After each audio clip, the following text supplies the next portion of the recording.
बिस्मिल्लाहिर्रहमानिर्रहीम, अस्सलाम वालेकुम। नूरुल आपकी खिदमत में हाजिर है। जनरल बाजवा की डील हो गई है नून लीग के साथ। जनरल बाजवा की डील हो गई है। मोहसिन नकवी अड़ गए हैं कि सीसीपीओ नहीं लगाना, जो मर्जी कर लें आप। साफ जवाब है उनकी तरफ से कि सीसीपीओ कमियाना साहब ही होंगे, वो नहीं लगने।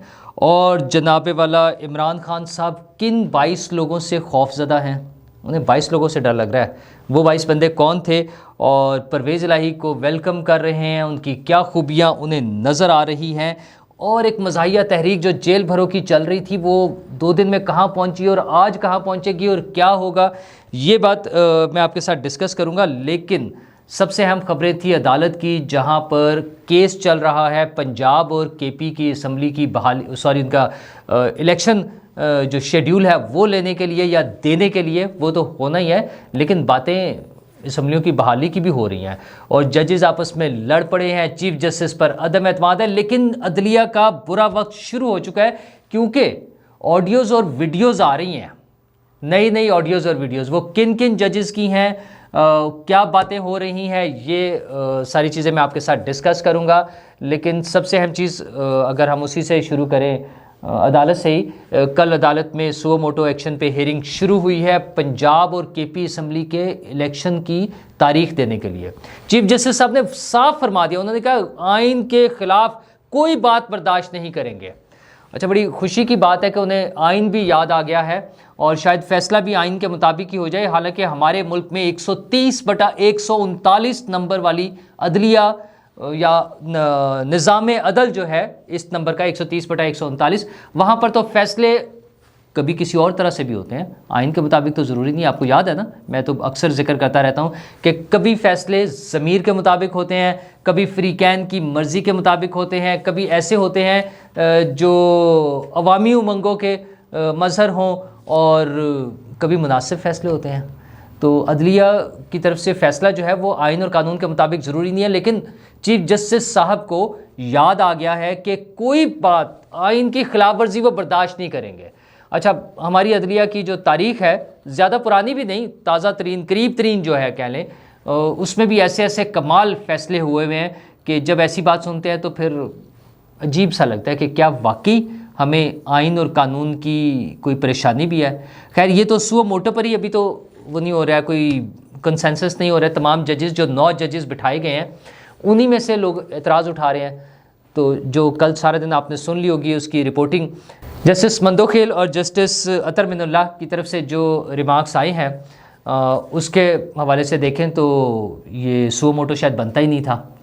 अच्छा, और उसमें फिर ये भी सवाल उठ रहा है कि अगर तारीख़ ना दी जा सकी तो फिर क्या असम्बलियाँ बहाल की जा सकती हैं। तो इस तरह की बहुत सी बातें अभी होंगी, ये चलती रहेंगी। लेकिन हमारी अदलिया के कारनामे बिल्कुल इसी तरह के हैं कि वहाँ बड़ी बड़ी अजीबोगरीब सी बातें हो जाती हैं और हमें किसी को फ़िक्र नहीं होती, क्योंकि अदलिया ने जो उनकी पावर्स हैं वो अनलिमिटेड है। उन्हें कोई नहीं पूछ सकता अदलिया को। अच्छा, और मेरिट की भी कोई ज़रूरत नहीं होती अदलिया में। मेरिट वन मैन शो है। चीफ जस्टिस जो समझते हैं सिर्फ वही कानून और आइन होता है। क्योंकि आप ये देख लें कि जब कोई बेंच बनते हैं, बड़ी तनकीद हो चुकी है कि फ़लाँ जज को शामिल किया जाता है, फ़लाँ को नहीं किया जाता, लेकिन वैसे ही हो रहा है। अच्छा, एक लार्जर बेंच बना है 9 जजेस का, उस पर भी बड़ी तनकीद हो रही है। आप मेन स्ट्रीम मीडिया पे और बार्स के सीनियर लोग जो हैं, तमाम जो सीनियर वकला हैं, उनकी तरफ से, जो अदालती शख्सियात हैं पुरानी, उन सब की तरफ से ये बात हो रही है कि जो सीनियर मोस्ट जजेस हैं उनको शामिल क्यों नहीं किया जाता। क्या उनसे कोई खौफ है, किसी को कोई डर लगता है? अच्छा, और उन लोगों को शामिल किया जा रहा है जो मुतनाज़ा हो चुके हुए हैं। मसलन जस्टिस मज़ाहिर अली अकबर साहब के हवाले से देखें, उनका इशू है, उनकी जो ऑडियोज़ आई थी उस पर बड़ी लेदे हुई। अच्छा, फिर वो बड़ा क्लियर कट बातें हो रही है, एक पॉलिटिकल लीडर से उनकी जिस तरह से गपशप हो रही है। और काबिल शर्मिंदगी बात तो ये है कि वो जो ऑडियो है जिसका वो बताया जाता है, पस मंज़र बताया जा रहा है कि चौधरी परवेज़ इलाही साहब उनसे मिलने क्यों गए थे। वो पस मंज़र ये बताया जा रहा है कि वो गाड़ी में निकले, काले शीशों वाली गाड़ी थी, और वो एक ट्रैफिक सार्जेंट ने या ट्रैफिक वाले ने रोक ली और उस पर साहब नाराज़ हो गए थे कि उनकी गाड़ी क्यों रोकी गई। मतलब आलम यह है, जो आइन और कानून के रखवाले हैं मतलब जजेस नहीं करना होता है ना, आइन का कानून का तहफ़्फ़ुज़ जो है और उसके मुताबिक फ़ैसले देने, उसकी इंटरप्रिटेशन करनी, उसकी तशरीह करनी, लोगों को बताना कि आइन और कानून क्या है। तो वो इस बात पर लड़ पड़ते हैं, इस बात पर नाराज़ हो जाते हैं, इस बात पर बरहम हो जाते हैं कि उनकी गाड़ी क्यों रोकी है। मतलब ये इन लोगों का लेवल है। अच्छा, फिर बाकी भी जो उनकी वीडियोज़ आई, सॉरी ऑडियोज़ आई थी, वो जो CCPO लाहौर के हवाले से जो बातचीत हो रही थी, कहा जा रहा है उस ऑडियो में कि इनके पास अगर केस लगेगा तो मसला हल हो जाएगा। फिर वही कुछ हुआ, केस उन्हीं के पास लगाया गया और वो फैसला भी वही आ गया जो वो चाहते थे, जिन्होंने रिट की थी या जो अदालत में गए थे, काफ लीग और PTI, तो उनकी मर्ज़ी का फैसला आ गया। लेकिन किसी को कोई शर्मिंदगी नहीं है, किसी को कोई फिक्र नहीं है। क्या होगा? इंसाफ नहीं होगा इस मुल्क में, फैसले नहीं हो सकेंगे। अदालतों में ढेर लगा हुआ है केसेस का। सुप्रीम कोर्ट में 50,000 से ज़्यादा केसेस हैं, मातहत अदालत में तो वो फिर मिलियंस में चले गए हैं केसेस, और एक एक हाई कोर्ट में भी लाखों में केसेस हैं। तो क्या फ़र्क पड़ता है? फैसले नहीं होते, लोग धक्के खाते हैं, कई नस्लें ख्वार हो जाती हैं, लोग मर जाते हैं, फौत हो जाते हैं, केसेस नहीं सुने जाते। अच्छा, केस क्या सुनना है जिसमें टिकर चल रहे हो, धड़ाधड़ टिकर्स चल रहे हो, और उसके लिए कई दिन की वो हो सकती है, हेयरिंग हो सकती है। एक मुलजिम को बुलाने के लिए अपनी अदालत में अदालत 5-5 दिन बैठी रहती है कि जनाब साहब तशरीफ़ ला रहे हैं। अच्छा, रात को 8-9 बजे तक बैठे हुए हैं। मतलब कोई एहसास ही नहीं है किसी को। जो आम आदमी का केस है, जब एक आम आदमी सुनवाई के लिए आता है, उसको कोई पूछता ही नहीं है, उसको कोई नहीं सुनता। हाँ, सियासी लीडर्स या अपनी मर्ज़ी के लोग, सियासी भी नहीं कहूँगा, सियासियों को भी बहुत, जो सियासी लीडरशिप है उसी को तो रगड़ा लगता है। हम 2017 से, बल्कि उससे पहले से देख रहे हैं, भुट्टो की फांसी, और उससे भी पीछे चलते जाएं तो फिर आज कह रहे थे कि मौलवी तमीज़ुद्दीन हमें नज़र आ रहा है, पता नहीं कहाँ से नज़र आ गया। वो हम तो समझ रहे थे कि सिर्फ इंसाफ अंधा नहीं होता, अदालतें भी अंधी होती हैं, लेकिन आज उन्हें कुछ नज़र आना शुरू हो गया है। तो देखें कि इसका नतीजा क्या निकलता है, क्या क्या नज़र आता है। लेकिन मज़ाहिर नकवी साहब के हवाले से जब हम बात करते हैं तो मैं आपको याद दिलाता जाऊँ कि उन्होंने CCPO के तैनाती का जो ऑर्डर दिया था गुलाम मोहम्मद डोगर साहब का, वो अब मसला बड़ा सीरियस हो गया है। पंजाब गवर्नमेंट ने, खबरें तो कुछ ये भी आई आज कि शायद उन्होंने फ़ैसला कर लिया, अदालती फ़ैसले के मुताबिक पंजाब गवर्नमेंट ने कि उनको लगा दिया जाए। लेकिन कुछ ज़राए से पता चला है, ख़ासतौर पे इलेक्शन कमीशन पे, बल्कि मेरे इतला के मुताबिक लेटर पहुंच गया है पंजाब गवर्नमेंट की तरफ से कि हमने डोगर साहब को नहीं लगाना, और ये आप ही की एडवाइस पर था, चूँकि आपको चाहिए फेयर इलेक्शन, पंजाब गवर्नमेंट से सपोर्ट आपने कराने हैं, तो हम तभी सपोर्ट करेंगे जब हमारी मर्ज़ी के ऑफिसर्स होंगे। तो डोगर साहब की छुट्टी हमने कोई नहीं मानना। तो मोहसिन नकवी साहब ने स्टैंड ले लिया इस पर। अब देखें क्या होता है, क्या ये दोबारा कोर्ट में जाएंगे और क्या दोबारा मज़ाहिर अली अकबर नकवी साहब ही केस को सुनेंगे? मुश्किल हो जाएगा ज़रा, बल्कि अब तो चीज़ें इतनी ज़्यादा वो उलट पुलट हो गई हैं कि शायद चीज़ें बहुत ख़राब हो जाएं। जजेस के हवाले से मरीम नवाज़ ने भी जो बयान दिया है, बल्कि मरीम नवाज़ से पहले मैं उनसे ज़िक्र कर दूं, मरीम नवाज़ साहिबा पे बाद में आता हूं मैं। जजेस की ऑडियोज़ और वीडियोज़ का सिलसिला जारी है। मैंने पहले भी बताया था कि अहम अदालती शख्सियत की पंजाब के जो लाहौर हाई कोर्ट है उस हवाले से एक वीडियो मौजूद है जिसकी बाज़ गश सुनाई देती है, जिसमें वो किसी से पैसे ले रहे हैं, और वो है 1 अरब 20 करोड़ रुपये। अच्छा, इस तरह की अमाउंट है। तो वो जब कैश की डीलिंग होती है, वो वीडियो जब सामने आ जाएगी तो क्या क्या बचेगा किसी के पास। अच्छा, इसी तरह सुप्रीम कोर्ट के जजेस की ऑडियो अब पता चला आ गई है, जिसमें वो 2 जजेस आपस में बात कर रहे हैं कि हुकूमत की ऐसी की तैसी किस तरह फेरनी है। अच्छा, वो वही 2 जजेस हैं जिनका मरियम ने भी नाम लिया। वो जो तस्वीर दिखाई है, उन्होंने एक फट्टा चलाया कि ये 5 का टोला, तो उसमें शामिल हैं, और उनकी ऑडियो आ गई है। उनमें से एक साहब की तो वीडियोस भी हैं, और वो वीडियोस ज़रा डिटेल कुछ और होगी, वो फिर मैं बाद में आपसे डिस्कस कर लूँगा। लेकिन उनके बिज़नेस के मामला भी बहुत सामने आ रहे हैं। पहले एक आ चुका है कि जिसमें उन्होंने एक 10 करोड़ का प्लॉट लिया, जो कि एक दिन पहले किसी साहब के नाम पे लीज़ हुआ, और 44 रुपये 40-50 रुपये के हिसाब से, और उसके बाद वो जस्टिस साहब के नाम मुंतकिल हो गया 10 करोड़ रुपये में। अच्छा, वो 10 करोड़ कहाँ से आए हैं, उनके पास उनकी बनी ट्रेल क्या है, कोई ज़रूरत नहीं है ना अदालत ने पूछना। वो फाइज ईसा से पूछने की ज़रूरत थी, उनसे और उनकी बेगम से, सबको लाइन में खड़ा करके हाजिर करें और उन्हें पूछें कि आप पैसे कहाँ से आए, इनसे पूछने की ज़रूरत नहीं है। अच्छा, अब इनके खिलाफ और भी रेफरेंसेस जा रहे हैं, जिसमें एक रेफरेंस ये है कि इनकी 1 अरब की जो है एसेट्स हैं इनके, वो भी आ जाएगा रेफरेंस सामने। दूसरा, इनकी एक जो मामलात हैं वो एक बड़ी कंस्ट्रक्शन कंपनी है जो रियल इस्टेट का काम कर रहे हैं, कंस्ट्रक्शन भी करते हैं, अपनी हाउसिंग सोसाइटीज़ भी बनाते हैं, उनके बच्चे और जज साहब के बच्चे पार्टनर बने हुए हैं। तो इस तरह के धंधे हैं, इस तरह के बिज़नेस हैं। और खैर ये कोई नई चीज़ तो नहीं है, हमने इफ्तिखार चौधरी साहब के बेटे का भी बड़े बड़े कारनामे देखे थे। कभी वो गाड़ी मार देते थे, उसको कवर किया जाता था, कभी लोगों से पैसे ले रहे होते थे। मलिक रियाज साहब के साथ भी उनके बड़े अच्छे ताल्लुकात थे, मामला थे, फिर उनके साथ झगड़ा भी रहा, वो सारी चीज़ें चलती रही हैं। तो लेकिन कौन पूछ सकता है, चीफ जस्टिस हों, चीफ का नाम लग जाए तो बस फिर कौन पूछ सकता है। तो यही हमारी अदलिया के साथ हो रहा है। और चीफ, वो तो मैं उसकी बात कर रहा हूँ, पुराने वाले, अब वाले चीफ़ की, ये वो जो वीडियो है वो चीफ़ की नहीं है, जो पुराने वाले थे उनकी बात कर रहा था मैं, जस्टिस इफ्तिखार चौधरी साहब, उनके बेटे का मसला था। अच्छा, इफ्तिखार चौधरी साहब चीफ़ थे तो उनसे याद आ गया मुझे कि हमारे एक चीफ़ जनरल कमर जावेद बाजवा भी थे और बड़ा शोर सुनते थे उनके बारे में। तो मरियम बीबी ने कल एक धुआंधार सी तकरीर की है और उसमें उन्होंने 5 का टोला दिखाया कि ये 5 का टोला जो है तमाम खराबियों की जड़ है। और वो 5 के टोले के सरबराह उन्होंने डिक्लेयर किए हैं जनरल रिटायर्ड फैज़ हमीद साहब, और उसमें शामिल उन्होंने जो दिखाई हैं तस्वीरें वो जस्टिस मज़ाहिर नकवी साहब, जस्टिस एजाजुल एहसन साहब, साकिब निसार साहब और अजमत सईद खोसा साहब, ये 5 लोगों के दिखा दिए। अच्छा, ये 5 लोग होंगे, लेकिन जनरल बाजवा कहाँ चले गए?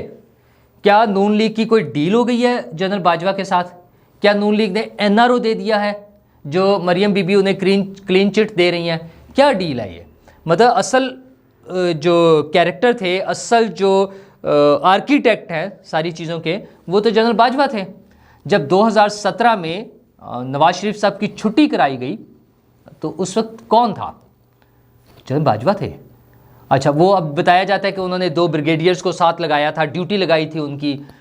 जनरल फैज़ हमीद तो उस वक्त DGISI भी नहीं थे, तो बॉस तो जनरल बाजवा थे। तो फिर उनके जो बयानात आए हैं पिछले कुछ अरसे में, वो आपने जो इंटरव्यू सारे सुन लिए हैं, पढ़ लिए हैं, जावेद चौधरी साहब के साथ जो है मैंने भी आपसे, सब लोगों ने डिस्कस किए, मैंने भी डिस्कस किए, फिर मंसूर अली खान साहब के साथ कुछ वजाहतें आई हैं।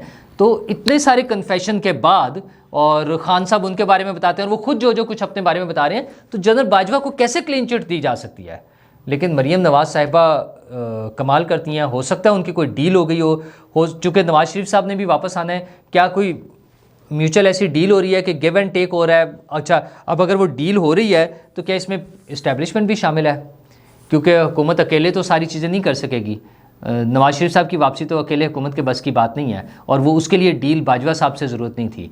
तो बाजवा साहब को कौन सपोर्ट कर रहा है? दूसरी तरफ मरियम बीबी और बहुत सारे उनकी पार्टी के लोग बार बार बोलते हैं कि फैज़ हमीद के चेले जो हैं वो अभी तक काम कर रहे हैं। अच्छा, वो सिर्फ अदलिया में ही नहीं होंगे जहाँ पर वो उस तरफ इशारा करते हैं, और भी बहुत सी जगह पर होंगे। तो उसे किसने कंट्रोल करना है? क्या हुकूमत इन सब को कंट्रोल कर सकेगी? इमरान खान साहब तो बाहर बैठकर भी जो गुल खिला रहे हैं वो तो कर ही रहे हैं। वो अब एहतजाज कर रहे हैं उस पर जेल भरो तहरीक के हवाले से कि जनाब बड़ा मसला बन गया लोगों के साथ। अच्छा, जुम्मा 8 दिन भी तो दूर की बात होती है, अभी तो 2 दिन हुए हैं, पहले लाहौर में और फिर पेशावर में। लाहौर में कोई 70 के करीब लोगों ने गिरफ्तारी दी टोटल। आप देखें 10 करोड़ प्लस का सूबा, तकरीबन कोई 1.5-2 करोड़ का लाहौर शहर, जिसमें 200 से ज़्यादा उनके MNAs MPs मिला के वो कर लें अगर पंजाब में, वो उनके पास मौजूद, उनके रिप्रेजेंटेटिव्स जो इस्तीफ़े दे चुके हैं, पता नहीं कबूल हुए हैं या नहीं, वो एक अजीब सी खिचड़ी उन्होंने बनाई हुई है। उनकी ड्यूटियाँ लगी हुई थी कि उन्होंने बंदे लेकर आने हैं, और 70 लोगों ने गिरफ्तारी दी है लाहौर में। 70 प्लस में कुछ थोड़ा सा प्लस माइनस कर लें आप, कहीं 71 नंबर आता है, कहीं 77 आता है, चले 80 करने चले। अच्छा, बाकी कहाँ गए जी? वो भी रो पड़े हैं। वो शाह महमूद कुरैशी साहब के बेटे ने अपील दायर कर दी है, ज़मानत के लिए दरख्वास्त दायर कर दी है। PTI ने ऑफिशियली अपने तमाम लोग जो हैं उनके लिए ज़मानतों की दरख्वास्त दे दिया। और तो भाई क्या शौक क्या चढ़ा था, क्यों जेल में जा रहे थे? अच्छा, पेशावर में जब कल हुआ वो वहाँ अजीब ही मनाजरा है, मेन लीडरशिप में कोई भी नहीं है गिरफ्तारी देने वालों में। जो कारकुनान थे, कोई पुराने MPs जो फारिग हो गए हुए हैं अब तो। अच्छा, वो एक साहब आए हैं, वो वैन के आगे गए हैं, जो प्रिजन वैन है उसके सामने खड़े होकर उन्होंने वीडियो बनाई है, तस्वीरें बनवाई हैं और उसके बाद दौड़ लगा दी वहाँ से। उन्होंने कहा और भी तो लोग आओ, वो देखा और कोई नहीं आ रहा तो भाग गए हैं वहाँ से, बाकायदा दौड़ गए हैं। उसको वीडियो मौजूद है, तस्वीर मौजूद है सारी। क्या करेंगे ये लोग? मजाक ही बना हुआ है ना सिर्फ। और खान साहब भी अब बता रहे बड़ा जुल्म तशद्दुद हो रहा है जी, जैसे दहशतगर्द है। और खान साहब दहशतगर्दों को तो आपने कुछ नहीं कहा, आपने उन्हें ला के बसाया है, वो हमारे लिए एक मुसीबत खड़ी की हुई है पूरे मुल्क के लिए। आपकी तो उनसे बड़ी मोहब्बतें थी।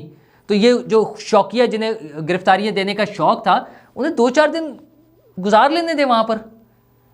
पेशावर में तो वहाँ पे पुलिस ऐलान, वो माइक पकड़ के, माइक्रोफोन्स पकड़ के वो ऐलान करते फिर रहे थे कि यार प्लीज़ आ जाएं, ये गाड़ियाँ खड़ी हैं, आएँ गिरफ्तारी दे। कोई नहीं आ रहा था। उन्होंने लोगों के घरों पे पहुंच गए जिन्होंने ऐलान किया हुआ था कि हम गिरफ्तारी देंगे और वो नहीं आए। पुलिस उनके घरों पे पहुंच गई कि आए सर प्लीज़ आ जाए, गिरफ्तारी दे दे, कोई नहीं आ रहा। तो खान साहब की ये जो कैंपेन थी ये तो हो गया ठोस, बंदे ही नहीं आ रहे। मतलब लाहौर जितने बड़े शहर में 1.5-2 करोड़ की आबादी वाला शहर और 70-75 लोग, क्या शर्म की बात है। और जो पकड़े गए हैं उन्हें साथ ही मुसीबत पड़ गई है कि अब वो जमानतें करवाएंगे। यार कहीं स्टैंड लेना, फिर खड़े हो ज़रा। हर बंदे को इनके शौक है नेल्सन मंडेला बनने का, तो आ जाए फिर। 27 दिन ही रह लें, वो तो 27 साल थे, तो आप 27 दिन तो रहें अंदर, वो भी नहीं आपसे हो सकता है।